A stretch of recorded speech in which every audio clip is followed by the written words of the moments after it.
하여튼 최대한 좀 쉽게 좀 설명을 좀 해볼게요. 그 논문에서 뭐라고 하냐면은 오래된 당뇨 전 단계, 사실 사모님 같은 분들이에요. 당화혈색소가 6, 뭐 6.3 이렇게 나온 사람들. 이 사람들이 만약에 처음에 발견이 됐다. 근데 이 사람들 그대로 놔두면 안 된다. 이 사람들이 기간이 얼마나 됐는지 사실은 검사에서 그 순간부터 그랬는지 이전부터 그랬는지 알 수가 없거든요. 어찌됐든 사모님이 요 단계가 있었는데 이런 사람들은 당뇨하고 똑같이 관리를 해줘야 된다 이렇게 얘기를 하거든요. 왜냐하면 아까도 말씀드렸지만 당화혈색소 6.5 이렇게 뭐 억수로 좋은 거거든요. 이건 여기서부터 당뇨인데 이런 분들이 아까도 말씀드린 신경계에서 수치를 뚝 와버려요. 이게 당뇨 전 단계라는 게 오래되면은 당뇨하고 똑같이 관리하라고 지금 얘기를 하거든요. 왜냐하면 이 사람들도 이미 합병증이 진행됐다고. 눈 쪽이나 심장혈관 쪽이나. 그러니까 이게 사실은 지금 제가 봐서는요, 제 추정인데 사모님이 이전에 당뇨, 혈압 이게 계속 위험 수치였을 거예요. 병원 가서 약 먹을 정도는 아니고. 몰라서 그렇지, 그지? 그렇다기보다도요. 사실 이건 순전히 제 생각입니다. 제 생각입니다. 사모님 저한테 좀 다니셨으면 이런 일 안 생겼을 것 같은 생각이 들어요. 아니 처음에는 뭐 당뇨도 없고 이거 혈압도 안 높으니까 병원에 안 왔죠. 그러니까 안 왔죠. 근데 눈이 그러니까 우리 네. 애가 이제 이걸 두드려 보고 이제 이거 경동맥 검사를 하는 데가 그날이 토요일이라. 이제 애가 급해갖고 찾아보니까 여기에 이제 경동맥 검사를 한다. 근데 와갖고 또 지가 조금 애매하면 또 다른 데를 알아봐놨더라고. 명륜동 어디를. 근데 여기 왔습니다. 선생님이 좀 마음에 들고 하니까 그때부터 저는 계속 다녔거든요. 근데 이제 그 이전부터. 그 이전에는 좀 뭐. 그러니까 모르죠. 표가 없으니까. 그러니까 표가 안 나니까 모르죠.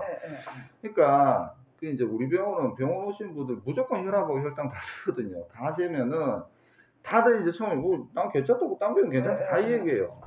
근데 거기서 참 어렵거든. 왜냐하면은 이게 사실은 우리 병원 와서 갑자기 높아진 건지 이분이 이전부터도 있었는 건지 사실은 알 수가 없어요. 이게.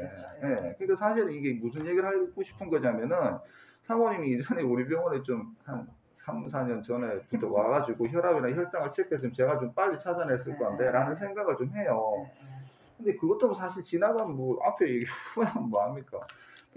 지금 실제 나오는 논문에도 당뇨가 제일 처음 발견된 사람, 혈압이 처음 발견된 사람한테 이미 합병증이 진행된 사람이 꽤 30%까지 보거든요. 높게 보는 데는. 그게 어렵죠. 그렇다고 지금 아무나 보고 혈압 조금 높으면은 당신 검사 이 얘기 할 수도 하자 그러면 다 이 양반이 왜 이러니까. 굉장히, 그러니까 좀 솔직히 얘기하자면 사모님은 좀 운이 없는 편이에요. 좀 명정히 얘기를 하자면. 많이 하거든요. 음식도 좀 가려놓고 관리도 하려고 하는데 갑자기 팍 이러니까 놀래갖고 그럼 지금 요 선생님한테 맡길 수밖에 없죠. 지나간 거는 뭐 어떻게 돌이킬 수가 없는 입장이고. 일단은 지금은 최선이 악화 안 되게 하는 거. 그게 1번이고요. 아무튼 좀 운이 좀 없는 경우예요. 지금 저한테 오신 분들 중에 어떤 분들은 진짜 거짓말 아니고 사모님 한 막말로 서너 배는 나쁜 분들이에요. 거의 딱 검사 결과 보면 쓰러지기 직전. 그런 사람들은 또 괜찮아요. 또 이게 뭐냐면 타고나는 이제 유전적인 문제가 있거든요. 이제 그 혈압, 당뇨, 고지혈증, 합병증이 좀 덜 생기게 이렇게 좀 체질적으로 이렇게 그것까지는 사실은 좀 어려워요. 왜냐하면 그게 유전체 검사라는 게 있긴 한데 그게 지금 나라에서 보험을 안 해줘. 나라에서 보험을 안 해준다는 얘기는 아직까지 확실하지 않다는 얘기거든요. 나라는 확실한 것만 해주거든요. 그러니까 여기서부터 얘기가 어려워요. 그러니까 이런 얘기 종종 듣거든요. 혈압약 잘 먹다가 갑자기 발기가 안 된대요. 약 먹고 안 된 거 같아서 그런 거 같다고. 선생님 담배 피신 지 얼마나 됐어요? 초등학교 때. 선생님 그럼 담배 피신 거는 생각 안 하세요? 전에는 괜찮았는데 혈압도. 근데 혈압약 중에 진짜로 발기가 잘 안 되는 약이 있어요. 근데 그 약은 아니거든요. 그러니까 일단은 그럼 약 바꿔보니 약을 약하게 낮췄더니 혈압이 왕창 올라가고 자빠지 못합니까 진짜.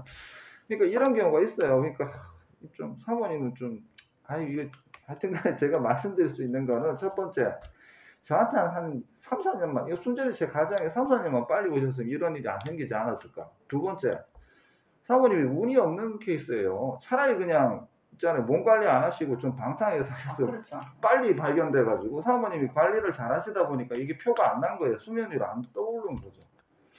아니 뭐라고 제가 뭐라고 더 말 드릴 말씀이 없네요. 뭐 지금 이제 약 먹고 이렇게 지나갈 수밖에 없죠. 예. 아무튼간에 사모님이 좀 그런 케이스예요. 그 최근에 그 올해 총과 나왔던 논문에 당뇨 혈압 전 단계에 있는 사람들도 거의 한 시간이 많이 흐르면은 고혈압 당뇨 환자들처럼 합병증이 똑같이 진행한다는 게 지금 결론이거든. 물론 이게 동양 사람을 대상으로 연구한 건 아니에요. 서양 사람도 근데 사람이 비슷할 거 아니에요. 우리도 추정이 그렇거든요. 국내 논문에서도 얘기를 하는 게 당뇨 발견됐을 때, 혈압 발견됐을 때 눈의 합병증이 거의 한 30%는 진행된 것 같다고. 이게 좀 얘기가 좀 너무 어려워지는데요. 아무튼 이게 너무 관리를 잘하지 차라리 그냥. 제가 저번에 왔을 때 팔이 저린다고 이야기를 해갖고 정형외과 가서 또 사진을 찍고 해보니까 빼는 그 다른 데는 아무 이상이 없더라고. 한 일주일 약을 주는데 먹고만 괜찮더라고. 여기가 이쪽이 아프다 이쪽에. 그래서 제가 이제 많이 걸었어. 또 어떤 데는 괜찮고 다리에 막 한 번씩 가다 치과 내려서 밤에 내가 마사지를 좀 많이 해갖고 이래 하면 좀 괜찮거든요. 발로 아프면 이제 내가 저녁 가서 사진 한번 찍어 보려고. 저는 부터 병원 가거든요. 그래요? 예. 부터 병원. 아니 근데 우리가 일반 사람 생활 때는 표가 안 나는데 내가 뭐 병원에 그렇죠. 안 가지잖아요. 뭐 어디가 표가 나야 병원에를 가지. 그렇죠. 근데 그 표 안 날 때 잘 발견을 해줘야 되는데 못 느끼잖아요. 그러니까 못 느끼세요. 저한테 이제 어제도 생판 처음 오시는 분인데 아침부터 8시 반에 와가지고 대상포진이래요. 그래가지고 우리 무조건 다재잖아요. 혈압당도 딱 쟀더니 혈압이 190에 혈당이 250인가 60인가? 자기 혈압당이 없대 그런 거 없대요. 그 아들이 또 얘들이 의사래요. 아니 선생님 그러지 마시고 그래서 드릴 거예요. 빨리 이제 백용급식 가십시오. 그러니까 표가 안 나니까 그렇게 올라가도 표가 안 나니까 이거 어떡하고 있어요. 우리는 혈압계를 식탁에 얹어놓고 수시로 내가 재보거든요. 좀 많이 나와도 또 한참 좀 신전해가 재면 또 좀 내려가고. 그럼 어쩔 수 없죠. 네, 이게 사실은 이제 좀 어쩔 수 없어요. 저도 뭐 드릴 말씀이에요. 조심하는 수밖에 없죠. 지금 하여튼 더 안 나빠지게 일단 하시는 게 제일 중요해요. 일단은 아무튼 논문에 나오는 분들이 이렇게 있어요. 그러니까 하여튼 그러니까 그거를 빨리 찾아내주면 좋은데. 이때까지 관리를 그래 했으니까 이만큼이라도 되겠죠, 그죠? 그렇죠. 일단은 그래요. 사모님이 좀 유전적으로 약한 거죠, 이거는. 뭐 과학적이지도 않아요. 참 건강하다고 생각을 했거든요. 뭐 평소에 뭐 아픔 그것도 잘 없고, 어쩌다 감기 몸살하면 조금 심은 또 괜찮고, 요즘 코로나도 안 걸렸어요. 그러니까 이게 왜 그 한의학에서 뭐 태양인 이런 얘기 했잖아요. 안 아픈데 평소 안 아픈데 한번 자빠지면 못 일어나는 사람. 그런 다행히 그래 생각을 할 때 불안하고 저번에 혈압이 자꾸 높아갖고 내가 밤에 자다가 죽겠다 싶은 생각이 들더라고. 그래서 내가 왔거든요. 어느 정도 뭐 올라왔다 내려왔다 하는 건 이해가 되는데 팍 올라가고 안 내려오니까. 어쨌든 간에 지금은 잘 관리하고 있으니까 일단은 저희 어쨌든 간에 뭐 그냥 하여튼 병원 잘 오시고요. 일단 제가 오늘 약 드시기 좀 편하게 좀 고쳐 놓을게요. 아무튼 사모님은 좀 억울한 케이스예요. 이게 과학적이지 않은데 하여튼 이런 분이 있어요. 다음 파세하고 피검사하고 한번 해볼까요 그러면? 다음번 그거 한번 해보실 때 좀 됐어요. 그때 이 간 수치가 자꾸 좀 올라갔었거든요. 그때 좀 한번 좀 봐야 됩니다. 일단 약은 보자. 이번에도 3개월 해드릴까요? 그 3개월 와갖고는 사모님이 그냥 한 달에 한 번 오시죠, 왜? 한 달에 한 번. 그게 좋을 것 같은데요. 중간에 또 이제 오시는 사태가 생기고 이럴 것 같아서 한 달에 한 번씩. 다음 달에 와갖고 일단 그거 좀 해볼게요. 골다공도 주사 맞아야 되겠지. 됐어요. 골다공 맞고 피검사는 해볼게요. 그렇게 하세요. 고맙습니다. 감사합니다.